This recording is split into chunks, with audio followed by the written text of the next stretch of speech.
Aguai, que é presidente da Abrabar, Associação Brasileira de Bar e Casas Noturnas do Brasil. É o cara que conhece tudo, sabe tudo da vida noturna do país. E, além disso, ele é uma pessoa extremamente militante das causas e da candidatura do ex-juiz, do ex-ministro Sérgio Moro. Ele realmente é empenhado nesta causa. Fábio, o que te levou a participar ativamente? E a gente percebe que você faz isso de forma com muita determinação, coragem e, acima de tudo, acreditando no ex-juiz e no ex-ministro da Justiça e Segurança. Como é que começou tudo isso? Obrigado pelo convite, Zé. É um prazer falar com você, com as pessoas que te acompanham, que te seguem. É uma luta que a gente faz aí em defesa de um setor muito importante para a economia do nosso país, que é o setor de entretenimento, que é o setor de gastronomia, que é uma das partes que compõem a cadeia nacional do turismo no Brasil. Se o turismo no Brasil fosse levado a sério, como é levado em muitos países de primeiro mundo e também em países de terceiro mundo, a nossa situação seria bem melhor para a nossa categoria e também para a geração de empregos nesse país que tanto necessita de alguma ocupação. Então, eu tenho prazer, tenho a satisfação de ser um representante desse setor, de estar nesse setor e estar lutando para as pessoas que empregam e geram negócio nesse país. Na questão do ex-ministro, do ex-juiz e atualmente professor Sérgio Fernando Moro, a nossa causa é porque nós conhecemos ele e sabemos a importância que ele tem no contexto da magistratura, no contexto social e no contexto agora político do nosso país. Uma pessoa que lutou aí dentro da sua carreira para ser uma pessoa respeitada, para ser uma pessoa diferenciada e conseguiu esse espaço aqui no nosso país, na América Latina, e hoje, na última década, foi aí indicado como uma das 50 personalidades do mundo pela revista Times, né? Ao lado de grandes lideranças mundiais. Então, uma pessoa que atinge esse nível, atinge esse estágio, a gente tem a satisfação de defender o nome dele e, acima de tudo, pregar que outras pessoas que seguem ele, que gostam dele, também o defendam. E eu faço isso organicamente, naturalmente, porque, além de conhecer pessoalmente, acredito que ele tem muito para contribuir a esse país, não só pela literatura que ele já mostrou aí, de tudo que ele tem feito, não só como magistrado, como ex-ministro da Justiça, principalmente na sua carreira, né, de docente, que ele impôs aí bastante coisa, fez muita gente seguir a carreira do direito, foi um inspirador de muita gente.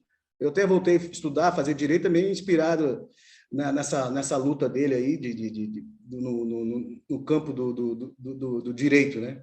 Então, hoje eu fico feliz que um sonho nosso lá de 5 anos e se concretizou aí, agora com a filiação dele ao Podemos, de ele estar, vamos dizer assim, a serviço do Brasil, de estar à disposição de uma disputa presidencial em 2022, onde se apresentam aí 2 polos extremos e muita gente querendo povoar. Alguns dizem que é a terceira via, mas eu acho que, para mim, seria a principal via, né? E só de estar nesse debate, eu acho que vai enriquecer muito a campanha de 2022 por pessoas que gostam e que não gostam dele. Então, ele conseguiu isso, pessoas que gostam e não gostam dele. E isso é democracia. E nós que somos democratas, cidadãos que respeitam as instituições, a Constituição brasileira, nós temos que louvar isso. Pessoas que se oferecem para disputar uma eleição presidencial e que vai ter para todos os gostos. Para quem gosta de extrema-direita, vamos ter aí o Bolsonaro. Para quem gosta da esquerda, temos o Lula.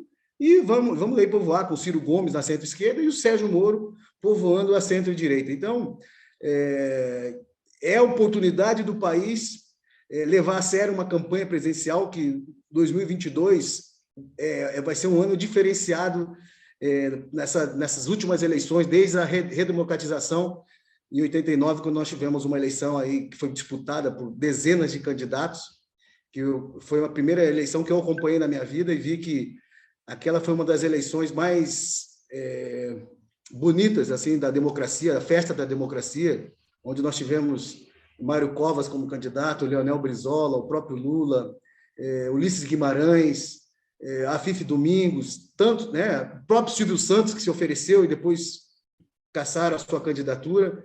Então, eu acho que depois de 89 vai ser uma das eleições mais disputadas, mais discutidas mundialmente. O mundo inteiro vai acompanhar essa eleição do nosso país. Vai ser uma eleição que vai ser um fator de divisor de águas. E eu acredito muito que vai ser um debate que nós brasileiros, assim, as futuras gerações vão acompanhar, como nós hoje estamos falando da eleição de 89, eu acredito que as futuras gerações vão falar dessa eleição de 2022. Fábio. E por isso fico feliz que ele esteja nesse páreo aí para entrar para a história. Viu, Fábio? Eu concordo plenamente com você. É uma verdadeira festa da democracia. Até digo isso também por força de que todos esses e aqueles que questionam as urnas eletrônicas sempre foram eleitos pelo sistema atual. Mas deixando isso de lado, eu queria voltar um pouquinho. Você chegou no Paraná, assumiu a Abrabar, desenvolveu um trabalho, fez uma guerra violenta, entre aspas, com as autoridades a nível até de Estado, por conta do fecha-abre, o abre-fecha, e que vocês tiveram um prejuízo imensurável. Escancarado, né? Eu digo para vocês, o endividamento no nosso setor, a média do empresário que ficou na categoria vai demorar uns 10 anos para pagar todas as dívidas, todas as contas que ficaram para trás e que ficaram para frente, e que estão agora sendo pagas nesse momento. Eu digo que é um valor imensurável porque custou muito a saúde mental de muita gente, que isso não tem preço que se pague, você sabe. Infelizmente, se paga com vida também, que muita gente, infelizmente, suicidou, muita gente morreu de Covid e das sequelas e as consequências que foi a pandemia. Infelizmente, eu fui uma pessoa que, digo para você, fui muito injustiçado com críticas, porque as pessoas não entendiam. Nunca fui negacionista e nunca serei negacionista, até porque eu peguei Covid, meu pai quase embarcou, e tem umas situações peculiares dentro da minha família, que é uma coisa até delicada de falar. Por exemplo, a minha mãe não quer tomar vacina e não temos como convencê-la, né? Minha mãe tem 70 anos, aí tudo por culpa de um cara que botou na cabeça dos cidadãos, de pessoas assim, que vai acontecer alguma coisa se tomar. Então, como minha mãe, eu sei que tem várias pessoas que foram abduzidas com esse discurso ridículo. Você está entendendo? Discurso que só atrasou a nossa vida, só atrasou a saída do Brasil no combate à Covid. Então, nós poderíamos estar bem adiantados na questão da vacinação se nós tivéssemos uma liderança nacional que encabeçasse a vacina. Teve que ser uma liderança regional para encabeçar uma vacinação. E mesmo assim, essa pessoa que foi essa liderança regional, ela é vítima de chacota, de esculhambação. Não faço parte do círculo de amizade dele, mas respeito porque teve a liderança de assumir uma vacina que foi importante para o nosso país e que agora, graças a Deus, a comunidade internacional reconhece o valor da Coronavac e libera para as pessoas que tomaram essa vacina transitar nos aeroportos e em outros países, né? Até isso, nosso país não trabalhou para que essa vacina tivesse um reconhecimento da OMS. Então, são essas coisas, são essas consequências e inconsequências de autoridades que não entenderam que como eu briguei muito, que nós tínhamos que ter feito essa harmonia sempre, da saúde com a economia. E hoje nós temos aí essas sequelas que serão irrecuperáveis, porque muita gente não perdeu sua vida, mas perdeu todo um trabalho de uma vida. Muita gente perdeu todo o trabalho de uma vida. Quem acompanhou redes que duraram aí 50, 70, passaram por guerra da década de 40, passaram por situações crises econômicas pesadíssimas, como o próprio da década de 80, a superinflação que nós tivemos, não resistiu à pandemia, não resistiu manter o seu negócio. Então, essas situações que eu lutei para que se mantesse os empregos, que hoje nós estamos aí, num cálculo aí que eu giro, que eu acho que tem 15 milhões de desempregados, 13. É muito mais, e muito mais pessoas que não têm mais vontade de voltar para o mercado de trabalho, e isso gerou uma situação, não tenho nada contra auxílio emergencial, Auxílio Brasil, Bolsa, nós criamos uma casta na sociedade que não quer mais trabalhar porque só quer viver de auxílio. Então, se você perguntar para mim, Fábio, tem emprego na tua categoria? Tem, só que não tem gente para trabalhar, que não quer trabalhar. Se fala que vai trabalhar finais de semana, vai trabalhar de noite ou de madrugada, as pessoas não querem, preferem ficar dependente de auxílios. Então, no nosso país, nós não ensinamos a pescar, nós demos sempre o peixe. Eu sei que tem a miserabilidade, tem pessoas que precisam desse auxílio, mas tem pessoas que se acomodaram nesse auxílio e não querem ter a sua dignidade com um trabalho que é honesto trabalhar, às vezes, num bar, num restaurante. Sim. E você sabe, Zé, que é o primeiro emprego de Sim. muita gente trabalhar no nosso setor, universitário, jovens. Então, são situações que nós temos que incentivar as pessoas atrás da pesca do peixe, não dar o peixe já embrulhadinho para elas. Perfeito. Fábio, voltando ao Sérgio Moro, a estrela nacional do momento, você estará, logicamente, envolvido nessa correria, entre aspas, aqui no Paraná, para levar em todos os cantos do estado a mensagem do já candidato a presidente, né?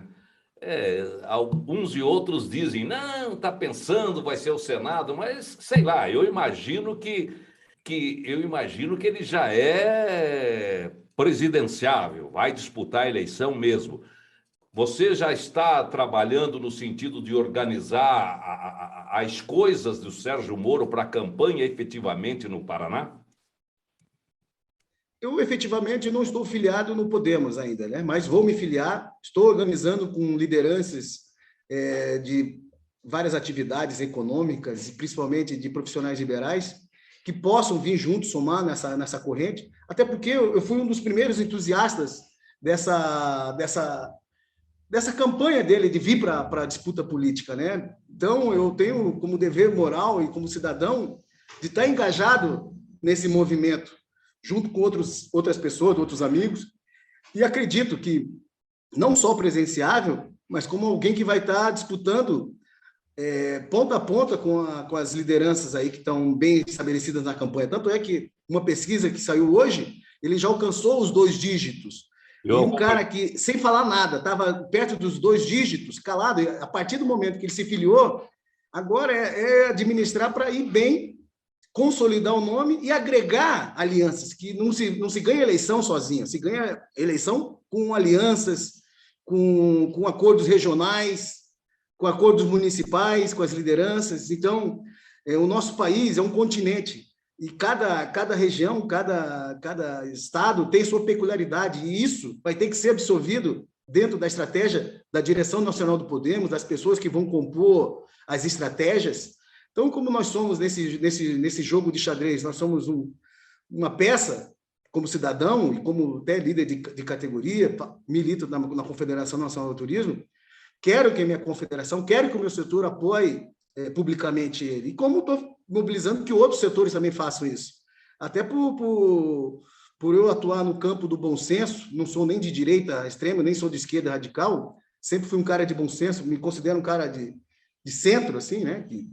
E tenho minha responsabilidade social, e acho que, como eu, vários cidadãos que estão engajados nessa candidatura vão vir organicamente, ser voluntário para aqui no Paraná, não aconteça o que aconteceu com o Aécio Neves lá em Minas Gerais, que no próprio estádio não ganhe. Então, é dever até o Sérgio ganhar aqui no seu estado, né? Onde ele é oriundo, ganhar bem em Maringá, ganhar bem em Curitiba e ganhar no nosso estado. Eu tenho certeza que aqui o Paraná ele tem que dar o recado que o Aécio não deu nas eleições de 2014.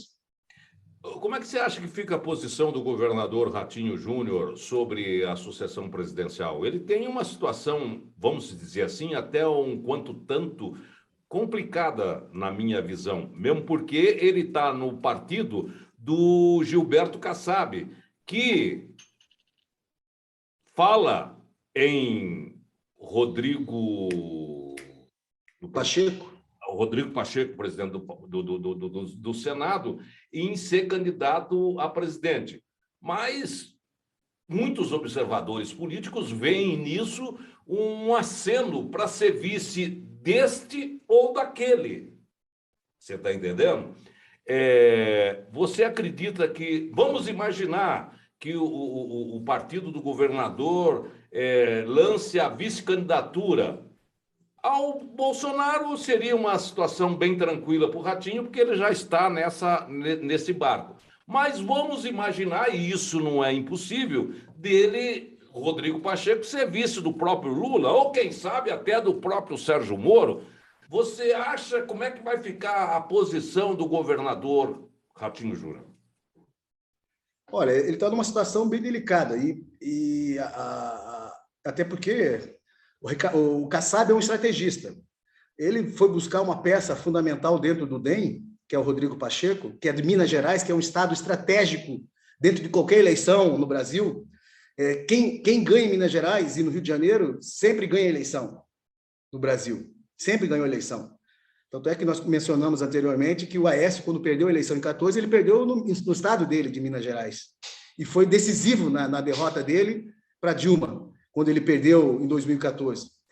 O que eu acho que o Rodrigo Pacheco é um bom nome, sim. Ele faz parte do movimento lá de juristas e pessoas que militam no campo do direito, e foi daí que ele conseguiu se consolidar como deputado federal e depois se elegeu, ganhou da própria Dilma a eleição lá em Minas Gerais, em 2018. É um nome que está mostrando que ele é de composição. Aí vem a estratégia do Kassab, não só de ser um cara que pode compor com o Sérgio Moro, pode compor com o Lula, pode compor com o próprio Bolsonaro. Isso vai depender da mobilização e do que pensa o Kassab, do que pensa essas pessoas aí.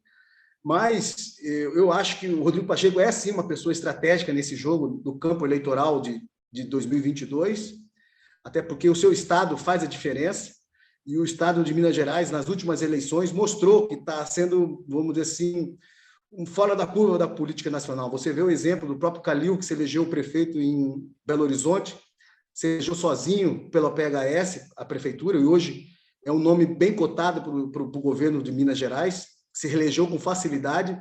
O próprio Zema foi uma grande surpresa nacional, ganhou do Anastasia e ganhou do próprio Pimentel, que era o governador do estado.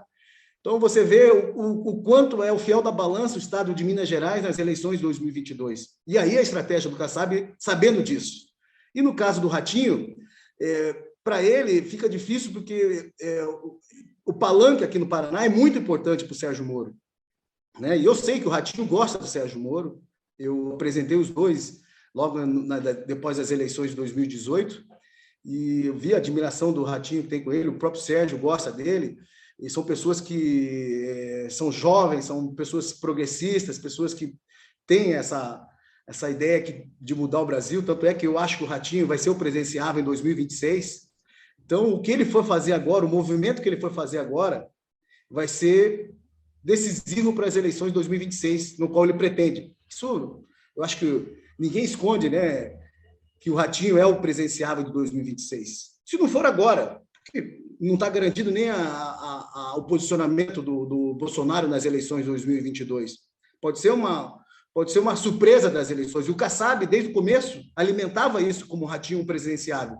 Então, eu acho que até as convenções de 2022, muita coisa vai acontecer. Mas é óbvio que nós gostaríamos que o governador do Paraná estivesse apoiando alguém que é oriundo do Paraná. E nunca na história, desde Afonso Camargo, que foi candidato em 1989, nós não temos um nome bom para a presidência da República, como é o nome de Sérgio Moro hoje, representando a terra das araucárias nesse pleito que eu te disse, que será, vai ficar para a história vitória em 2022.